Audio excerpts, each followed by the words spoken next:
எப்படியுமே இல்லை, நீங்கள் இங்கே வந்து புக் பண்ண வேணாம். 10 பேருக்கு புக் பண்ண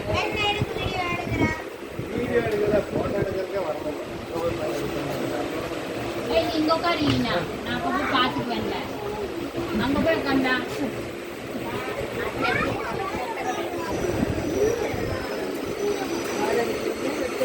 அப்படி இல்லை, அதில் மெமரி இருக்காங்க.